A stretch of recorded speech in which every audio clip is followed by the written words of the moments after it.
감사함으로 그 문에 들어가며 찬송함으로 그의 궁전에 들어가서 그에게 감사하며 그의 이름을 송축할지어다. 사무엘 존슨은 이렇게 말했습니다. 감사는 높은 인격을 가진 자만이 할 수 있다라고 했습니다. 그리고 저급한 인간들 사이에는 결코 감사하는 모습을 찾을 수 없다라고 하였습니다. 사실 감사는 매우 쉬운 것 같지만은 실제로는 참으로 어려운 것입니다. 사람들은 10년, 20년, 30년, 50년을 함께 부부로 살면서도 사랑합니다 라고 하는 그 고백 한 번 못 해보는 사람도 있답니다. 그러니까 마음속으로는 감사하고 사랑하는 마음이 있겠지만 입으로 고백이 안 되더라는 겁니다. 그러므로 저와 여러분 이제 서로가 서로를 이렇게 양편에서 마주보면서 사랑합니다. 시작. 사랑합니다. 사랑합니다. 서로를 보면서 사랑합니다. 사랑이 있어야 돼요. 사랑이 있으면 뭐가 있습니까? 감사가 있지요. 여러분이 하나님을 사랑하게 되면 감사가 우리에게 있어요. 넘쳐요. 사실 감사는 매우 쉬운 것 같고 사랑한다 소리도 쉬운 것 같지만은 실제로는 쉬운 것이 아니더라는 겁니다. 한때 사형수 78명을 죽음 직전에 구해주어 유명해진 그런 변호사 사무엘 라이프 위즈는 고백했습니다. 자신은 이들 가운데 어느 누구로부터 단 한 장의 성당 카드 받아보지도 못했다 라고 했습니다. 죽음 직전에 간 78명의 사형수를 살려주었는데 변호해가지고 그들에게 고맙다 감사하다 소리를 듣지 못했다 이 말입니다. 이처럼 감사하는 것은 쉽지 않다라는 겁니다. 하지만 이제 한 해를 가만히 우리가 한번 돌이켜 봐야 됩니다. 여러분들에게 아무 일도 일어나지 않았다라고 할 수는 없죠. 여러 가지 일들이 복합적으로 일어났습니다. 그럼에도 불구하고 오늘 이 자리에 우리가 있었다 이 말입니다. 앞날도 우리는 어떤 일이든지 복합적으로 일어날 수가 있습니다. 그러나 하나님의 손길 아래서 우리는 오늘도 있던 것처럼 미래도 우리는 하나님 앞에서 있게 될 것입니다.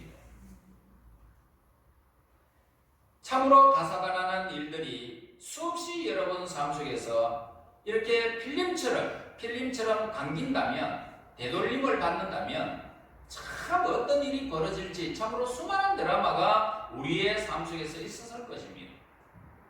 그 와중에도 우리가 무사하게 한 해를 이제 마무리 짓는 이 시점에 이르게 된 것은 온전히 무한하신 하나님의 은혜의 덕분입니다. 그래서 이제 이 본장에서 한 해를 인도하시고 우리를 보호해 주시고 지켜주신 그 은혜에 감사하는 시간을 가지고자 합니다. 첫째로 하나님을 한 해를 이렇게 지켜주심에 대해서 우리는 감사해야 되겠죠. 시편 17편 8절에서 이렇게 말씀합니다. 나를 눈동자같이 지키시고 주의 날개 그늘 아래 감추사라고 했습니다. 우리의 눈동자는 어떻습니까? 한번 생각해 보세요. 눈동자가 뭔가 이상한 것이 날아오면 눈이 어떻게 됩니까? 감아버리죠.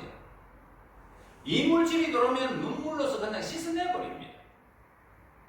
그러니까 이 눈동자는 얼마나 민감한지 몰라요. 그래서 하나님이 우리를 민감하게 우리를 지켜주셨다는 것입니다.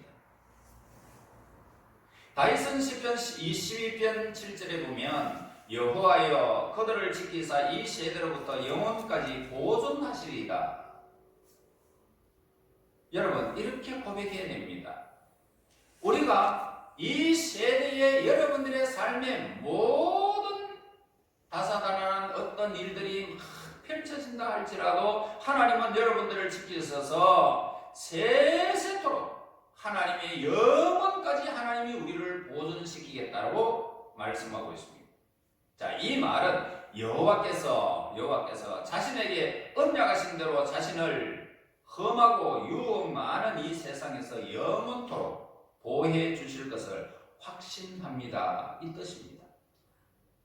하나님이 그렇게 하실 겁니다. 이렇게 다윗은 하나님이 자기 자신을 세상으로부터 지켜주실 것을 확신하면서 어떻게 해요? 감사했던 것입니다. 마찬가지로 우리 하나님의 사람들은 올 한 해를 살아오면서 세상으로부터 많은 어려움과 유혹을 받았습니다. 그리고 이 신앙을 상실한 지경에 이른 적도 있었을 것입니다. 그냥 모든 걸 다 그냥 뿌리쳐버리고 내가 그냥 날개 있으면 펄펄 날아가고 싶고 세상 모든 것을 그냥 좀 이렇게 책 같으면 그냥 적었으면 좋겠다. 그지요?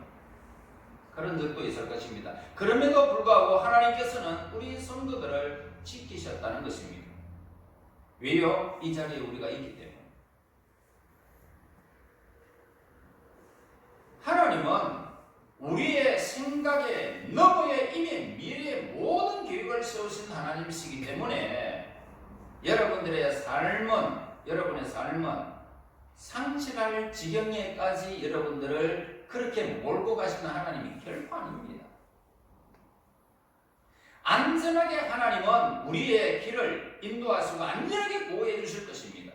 따라서 성도는 한 해 동안 이 세상의 온갖 악성, 유혹, 그것에 우리를 지켜주신 하나님의 은혜를 기억하시고 우리는 감사합니다. 감사합니다. 같이 따라합시다. 감사합니다. 감사합니다. 하나님의 이 보호가 아니었다면 우리는요 벌써 제약 속에서 하나님 없이 그냥 하나님 나 잊어버리랍니다. 세상 마음대로 내 삶을 좀 살랍니다. 그러면서 세상에서 그냥 푹 빠졌을 거예요. 그러나 성령 하나님이 그 마음을 품을 때마다 아니다, 그렇게 안 된다 라고 우리를 재촉해 주셨기 때문에 우리의 삶이 여기 있지 않습니다. 그러므로 이 성도가 한 해를 이제 마감하면서 실제로 지금 이제 30여 분이 지나면 한 해가 지금 마무리되어집니다.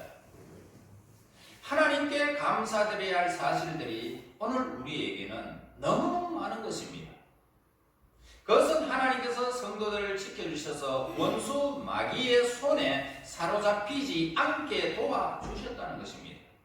여러분, 악한 영이 우리에게 임하고 우리의 삶을 사로잡아 버리면 우리는요 갈 바를 알지 못합니다.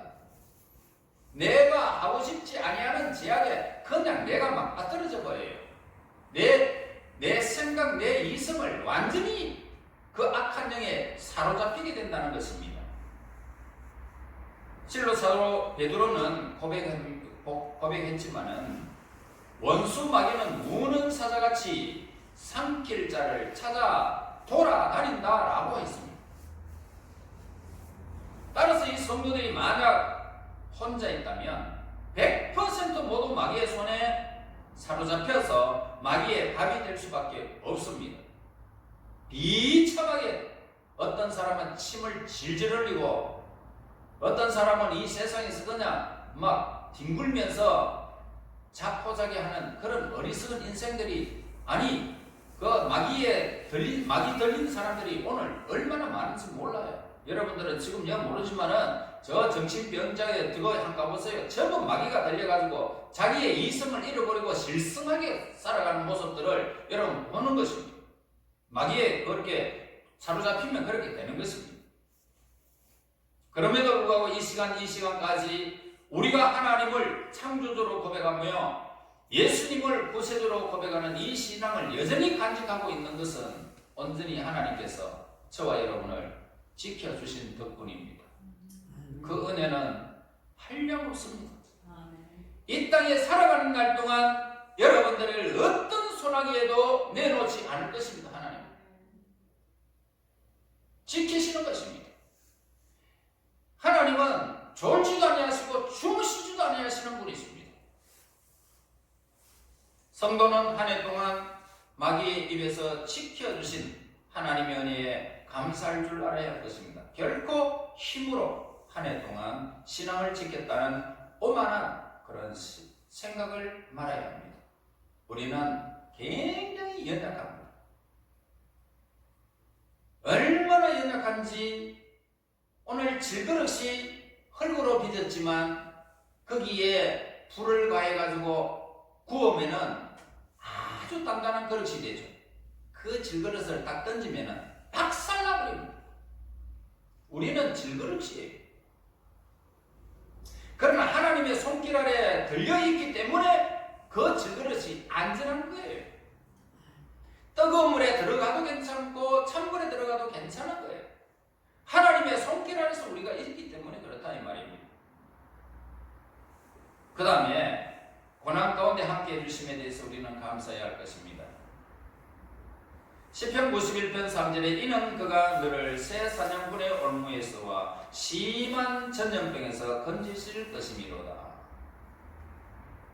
세상에 살다 보면 좋은 일만 생기면 얼마나 좋겠습니까?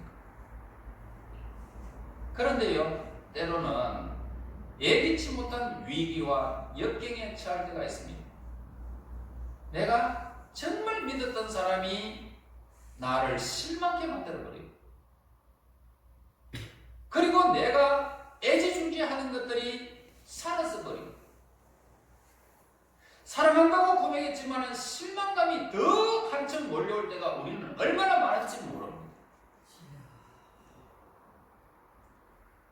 사도 바울은 디모데에게 보내는 이 편지에서 하나님이 자신을 모든 악한 일에서 건져주셨다라고 고백하고 있습니다. 그리고 마침내는 천국까지 나를 인도해 주실 것이다. 나는 선한 싸움 싸우면서 달려갈 길 다 마쳤다. 나를 위하여, 하나님이 나를 위하여 멸류관이 준비되었다. 그러나 나뿐만 아니라 오는 모든 세계의 사람들이 예수 그리스도 안에서 나와 같이 멸류관이 준비될 것을 바라고 표대를 향하여 위에서 부른 부름의 상을 위하여 쫓으라고 말씀하셨습니다. 저 바울도 전도 여행 중에 그렇게도 많은 위기와 역경을 당했지만은 지금까지 하나님이 그 어려움에서 자기를 건져 주셨다고 고백하고 있습니다. 실제로 그는 빌립보 감옥에서 40에 하나 감한 매를 얼마나 맞은지 기진맥진하게 맞고 빌립보 감옥에 갇혀가지고 착고에 채여가지고 손과 발목이 묶여버렸습니다. 그 와중에 몸은 피투성이가 되어지고 온몸은 다 이렇게 쇠사슬로 묶여 있었지만 그곳에서 감옥에서 찬송할 때에 지진이 발생하고 묶였던 쇠사슬이 다 풀어져 버리고 옥문이 열리고 놀라운 구원의 체험을 하기도 한 것을 보게 됩니다. 이런 보혜의 하나님은 지금도 살아 역사하시면서 우리 성도들의 모든 고난과 어려움 일들로부터 하나님이 지켜주시고 건져주실 것입니다. 그러므로 내일에 어떤 사람이 이런 일을 당하고 내일에 저런 사람이 저런 일을 당한다 할지라도 두려워하지 않는 것은 하나님이 우리를 눈동자같이 지켜주시고 건져주시기 때문에, 보호해 주시기 때문입니다.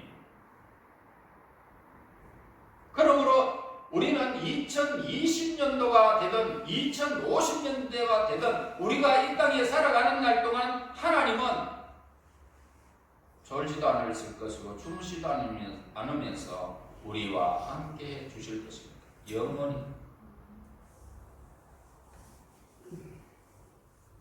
여러분, 바로 이런 하나님이 함께 하심이 있었기 때문에 우리 성도들 2019년도 이렇게 한 해 동안 험한 세상에서 무사히 지금 2020년도를 맞이할 수 있게 될 것입니다.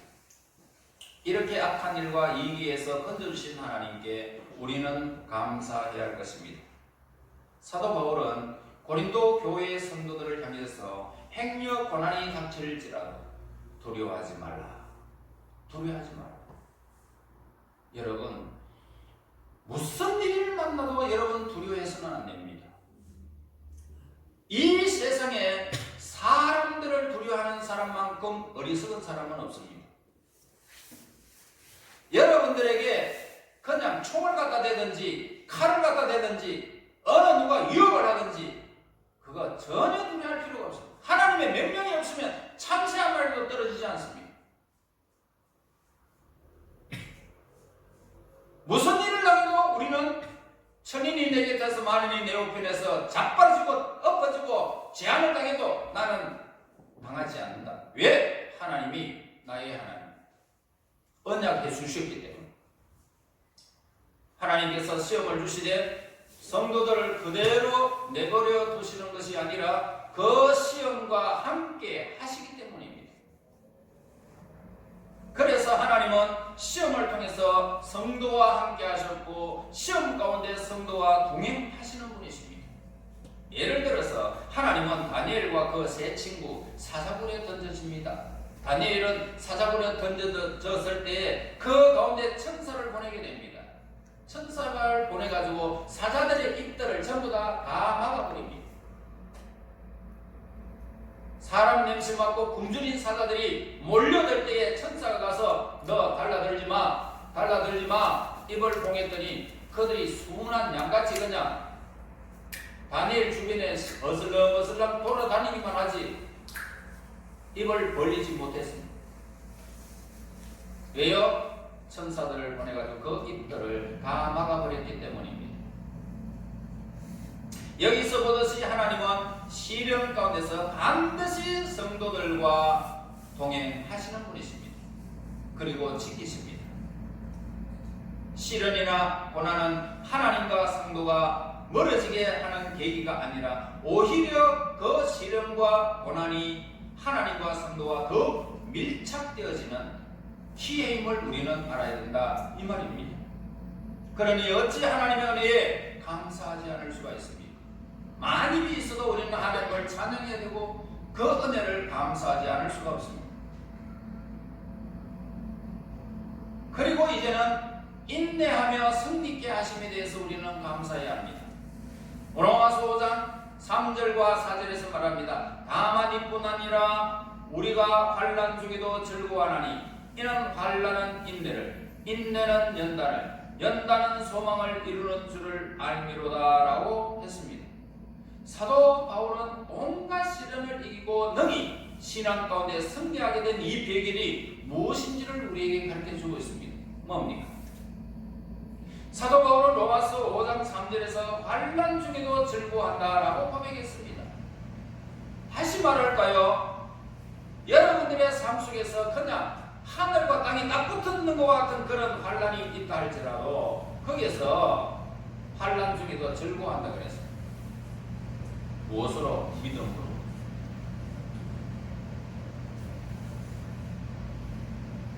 바로 이것이 시련 가운데 승리할 수 있었던 사도 바울의 비결입니다. 우리 성도들의 비결이 되어야 할 것입니다. 실제로 바울은 빌립보 감옥에서도 불평하기는커녕 오히려 하나님을 찬송하고 즐거워했습니다. 그곳에서 기뻐했단 말입니다. 그곳에서 빌립보 성도들에게, 고린도 성도들에게 너희는 기뻐하고 또 기뻐해라. 내가 다시 말하노니 기뻐해라. 빌립보서에서 기록하고 있는 모습을 보게 됩니다. 사람이 어찌 고난 중에도 즐거워할 수 있을까요? 어떻게 고난 중에 감옥에서 기뻐할 수 있을까요? 자, 이것은 하나님이 주시는 마음이 있기 때문입니다. 하나님이 그와 함께 하지 않으면 기쁨이 있을 수가 없죠. 하나님은 이렇듯 성도가 시련을 당해도 불평하지 않고 즐거워하는 마음의 자세를 가지게 하시는 것입니다. 이런 하나님의 도우심이 있었기에 성도는 올 한 해도 믿음 가운데 지금까지 승리할 수 있게 된 것입니다.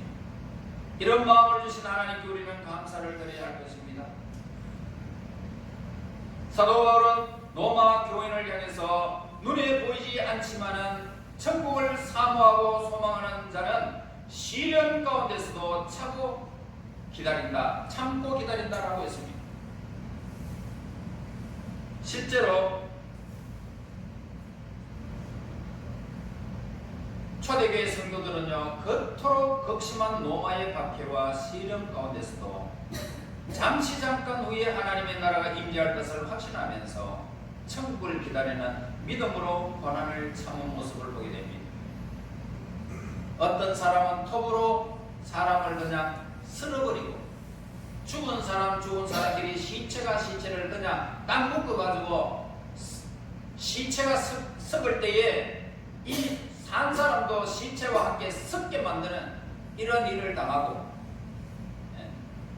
그리고 헐벗고 굶주리면서 카타콤에서 들어가서 그들이 죽을 때까지 햇빛도 못 보면서 삶을 살아도 그들은 하나님 앞에 즐거운 마음으로 시련과 박해 가운데서도 그들은 참고 기다리면서 하나님의 나라를 이룬 하나님의 사람들을 히브리서 11장 36절에서 40절까지 기록하고 있습니다. 이렇듯 눈에 보이지 않지만은 천국을 소망하고 기다리며 참을 수 있는 이 능력은 하나님으로부터 오게 되어지는 것입니다. 하나님은 오늘도 우리에게 이런 인내로 이런 기다림의 능력을 주시고 능히 시련 가운데 승리할 수 있도록 우리를 인도하시는 분이십니다. 이런 능력 주신 하나님을 찬양해요. 하나님 앞에 하나님 감사. 이렇게 보면 올 한 해 다 무사히 지나가는 것 결코 나의 능력이 아님을 우리는 고백하지 않을 수가 없습니다. 눈동자같이 지키시는 하나님의 은혜에 다시 한번 우리는 감사하는 시간이 되기를 저는 소원하고 있습니다. 감사. 이제 여러분, 다가오는 새해를 주신 하나님의 그 은혜를 우리는 감사해야 할 것입니다. 지금 시간은 이제 20분도 채 남지 않았습니다. 이제는 곧 지금 우리가 다가오는 2020년도 경자년을 지금 맞이하고 있습니다. 예레미야 23장 24절에 보면 이스라엘 자손에게 말하여 이르라. 일곱째 달 곧 그 달 첫 달은 너희에게 쉬는 달이 될지니 이는 나팔을 불어 기념할 날이요 성회라라고 말씀합니다. 세상 어느 민족이든 어느 개인이든 막론하고 새로운 것을 굉장히 좋아합니다. 그래서 한 해가 끝이 나고 새로운 해를 이렇게 맞이하는 신년이 되어지면 민족 나름대로의 고유한 행사를 가지게 됩니다. 또 그 날을 종을 치면서 경축합니다. 옛날 로마에는 정월 초하루를 주관하시는 이아누스라고 하는 신이 있었습니다.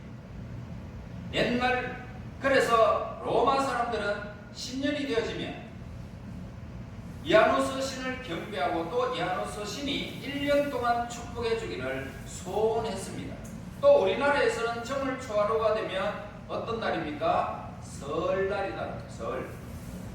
설이라고 해서 한 해 동안 보살펴 준 조상들을 찾아가서 인사하고 한 해의 만사형통을 기원하는 그런 풍습들이 오늘 우리에게 고유한 명절로 주어졌습니다. 그런데 유대인들도 신년절기를 지내는 습관이 있었습니다. 이들은 유대 달력으로 7월 1일입니다. 7월 1일이 되어지면 신년 축하일로 삼아서 안식일을 선포하게 됩니다. 그리고 이날에는 나팔을 크게 붑니다. 나팔을 크게 불러 경축일로 삼고 이제 하나님 앞에서 기쁨으로 새해를 시작한다는 것. 그렇다면 우리 성도들은 과연 어떤 자세로 2020년 신년을 맞이할 수 있을까?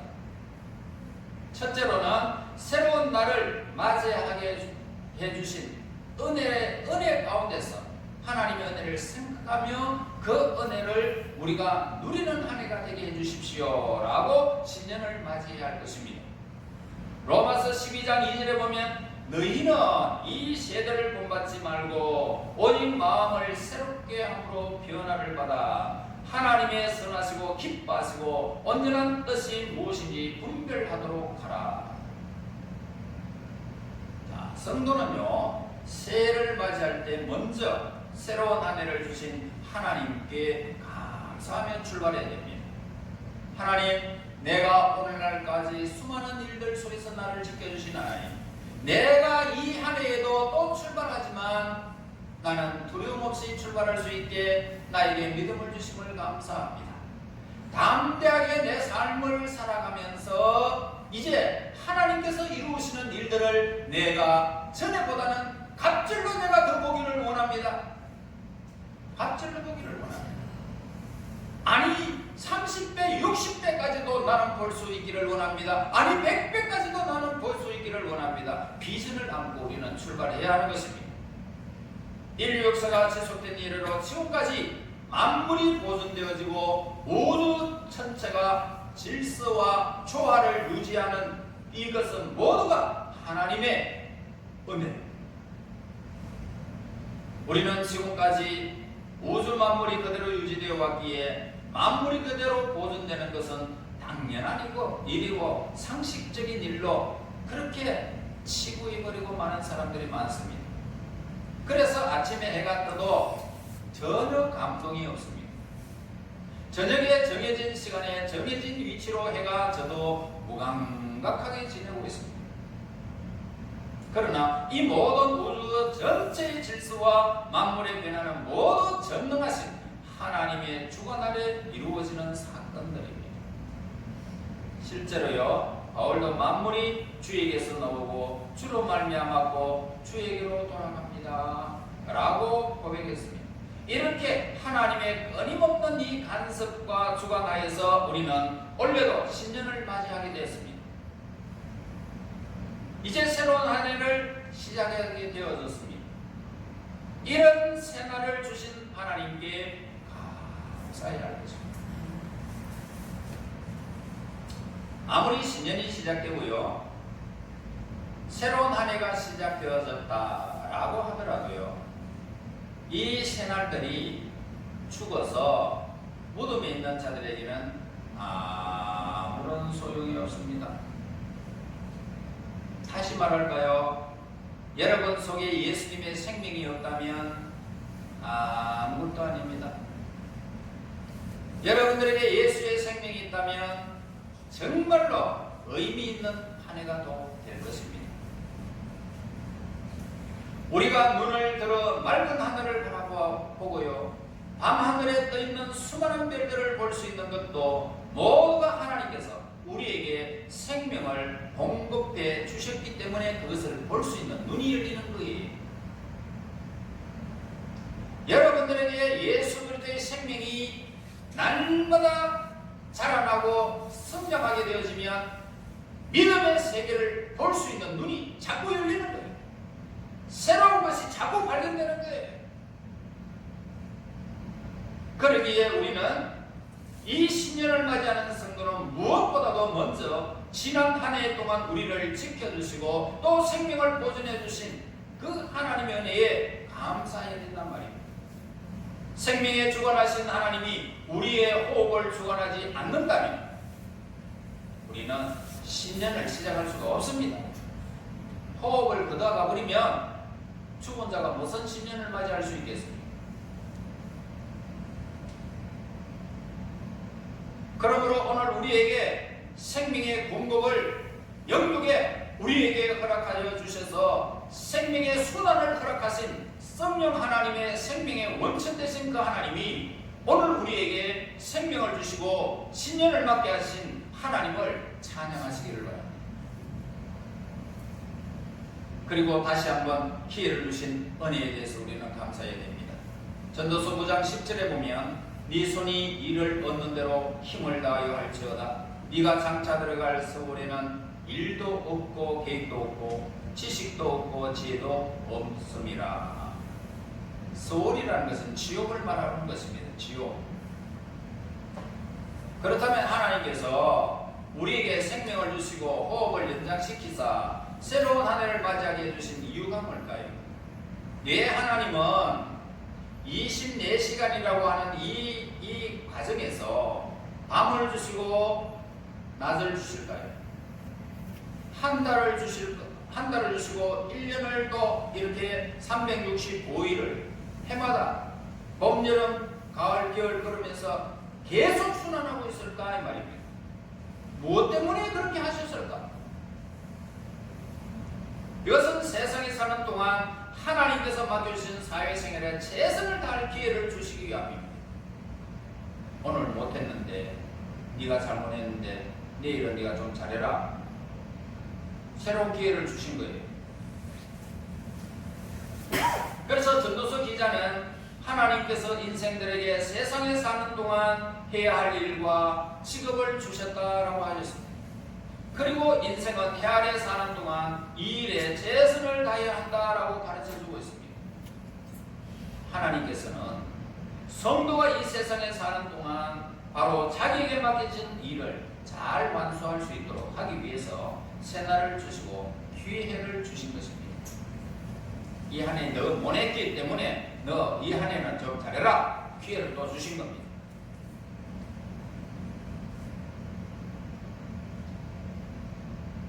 농부가 포도나무를 심었습니다. 그런데 땅을 파고 거름을 주고 물을 주면서 정성들이 길렀습니다. 그런데 포도는 안 맺고 덜 포도가 맺혀버렸습니다. 그래서 주인이 와가지고 야, 이거 안 되겠다. 열매가 내가 바랬던 포도가 안 열리고 조그마한 거 이거 안 된다. 이거 다 파 없애. 다 파내. 그런데 농부는 이야기합니다. 주인이시여, 한 해만 참아주소서. 새로운 기회를 주소서. 내가 다시 한번 거름을 주고 물을 주고 정성들을 밝혀가지고 내가 다음에는 내가 좋은 결실을 맺겠습니다. 그런데 또 덜포도가 맺혀서 다 파헤쳐버립니다. 여러분, 오늘 우리에게 새로운 기회를 주시는 것을 기억해야 됩니다. 전에 했던 행실을 그대로 가지고 가지 말아야 합니다. 더러운 것들을 끊어버리고 가는 겁니다. 하나님은 우리에게 마냥 새로운 세계 속에서 새로운 기회를 늘 주지는 않습니다. 어느 때가 되면 우리의 삶을 마감할 때가 온다는 것입니다.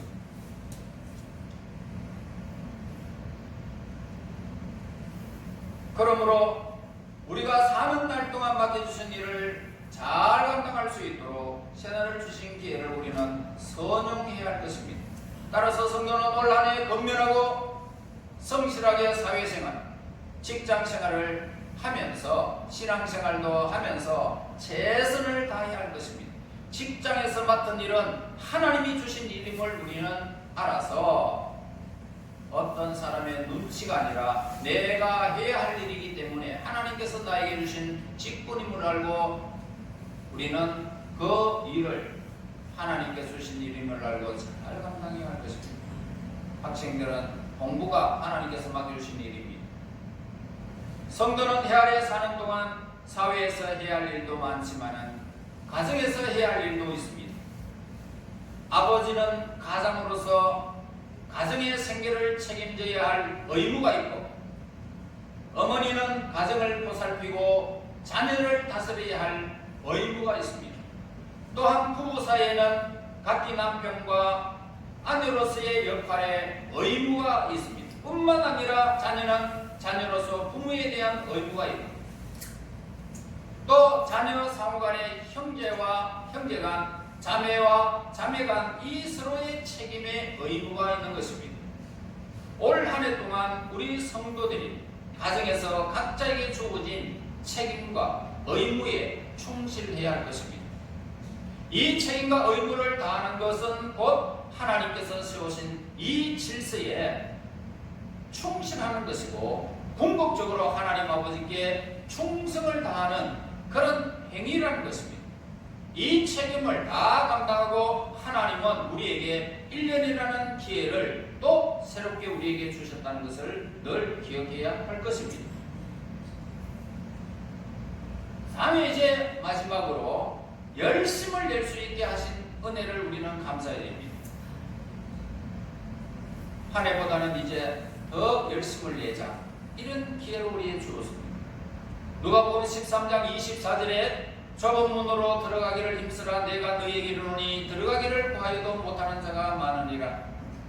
자, 하나님께서는 우리에게 생명을 주시고 또 1년을 주신 것은 경건 생활에 열심을 내도록 하기 위함이었습니다. 하나님은 어느 누구도 멸망치 아니하고 믿음을 잘 지켜서 끝까지 하나님의 나라에 구원할 길을 원하고 있습니다. 따라서 우리에게 1년이라는 한 해의 기회를 주어진 것은 신앙생활을 점검하고 경건생활에 열심을 내라는 도전으로 우리는 받아들여야 하는 것입니다.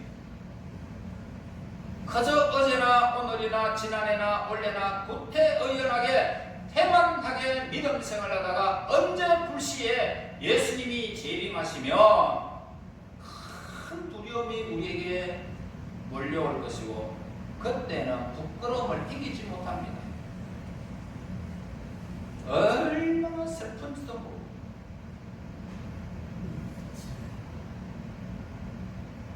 그러므로 이번 한 해에 수금을 준비하는 마지막 기회라는 마음으로 열심을 다해서 경건 생활에 힘을 써야 할 것입니다.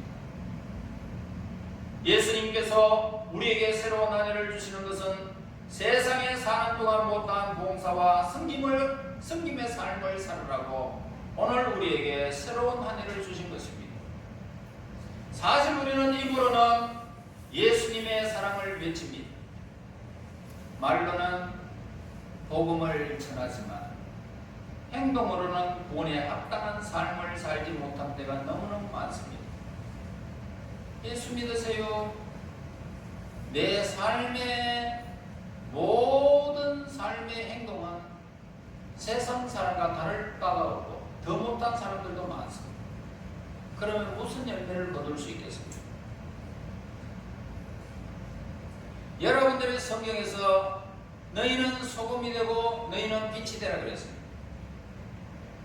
빛이라는 것은 우리의 어두운 부분이 없도록 비춰주는 거죠. 그러므로 세상 사람들이 볼 수 있는 것이 뭡니까? 빛입니다. 어둠은 잘 못 봐요.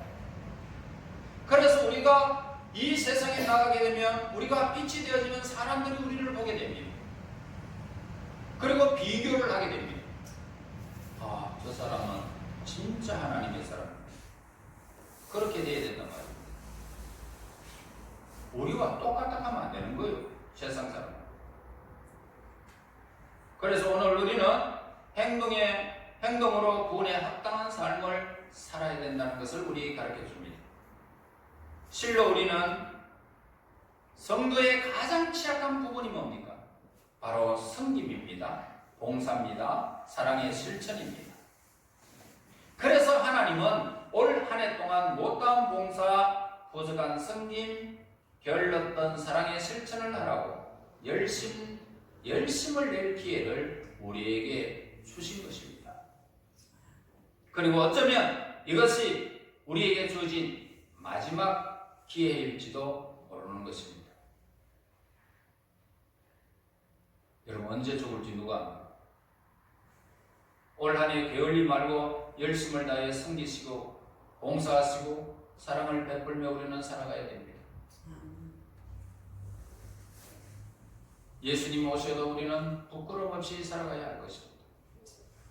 그러므로 저와 여러분, 새로운 한 해를 맞이하면서 새로운 계획을 여러분 가지고 계십니까? 나는 올 한 해는 이렇게 하리라 저렇게 하리라 새로운 마음가짐을 가지고 있습니까? 새해를 세상에서 맞는 마지막 한 해로 생각하시기 바랍니다. 하나님 앞에 부끄러움 없게 내가 이 세상에 멋지게 한번 살아보리라 마음을 다짐하면서 이제 2020년도를 우리는 출발해야 할 것입니다. 한 해를 은혜 가운데 주신 그 하나님 아버지 감사합니다 라고 그러며 외치면서 새해에는 자신의 유익을 구하기보다는 하나님께서 걸어가신 우리의 모든 삶의 영역에서 사명을 잘 감당할 수 있는 한 해로 삼고 그렇게 우리는 출발해야 할 것입니다. 오늘도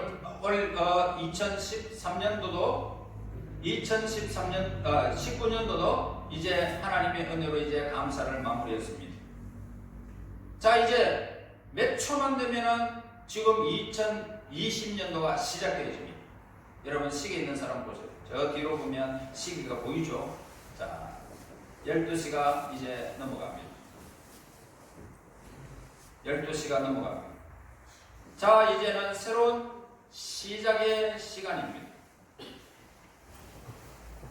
그러므로 저와 여러분, 이제 2020년도 나는 하나님께서 주신 한 해로 삼고 지금보다는 좀 더 충성하고 봉사하고 나를 위한 삶이 아니라 하나님의 영광과 이웃을 향한 우리의 삶, 그리고 복음의 증거가 이루어져서 우리 한국의 교회가 성장하는 이 놀라운 사건이 있어서 저와 여러분, 이 세상에서 진정한 예수님의 이름으로 승리하는 자가 되시기를 예수님의 이름으로 축원합니다. 아멘. 감사합니다. 기도합시다. 하나님 감사합니다. 우리들을 향하시고 우리를 불러주신 하나님, 이제 새로운 한 해를 맞이하게 됨을 진실로 감사합니다. 이제 경장년이 열렸습니다. 믿음으로 출발하기를 원합니다. 두려움 없이 나가기를 원합니다. 우리의 삶에 어떤 문제가 있다 할지라도 하나님께서 우리와 함께 하심을 믿습니다. 우리 하나님이여, 이제 새로운 길을 향하여 걸어갈 때마다 저들에게 비전을 주시고 믿음을 다하여 주시고 성령과 함께하여 주셔서 동행하는 삶을 온전히 누릴 수 있는 기적의 사람들이 되게 하옵소서. 이제 말씀으로 새로운 날을 기약하며 하나님의 영광과 이웃을 향하고 내 모든 삶을 통해서 하나님의 기쁨이 될 수 있도록 인도하여 주시옵소서. 예수님 이름으로 기도하옵나이다. 아멘.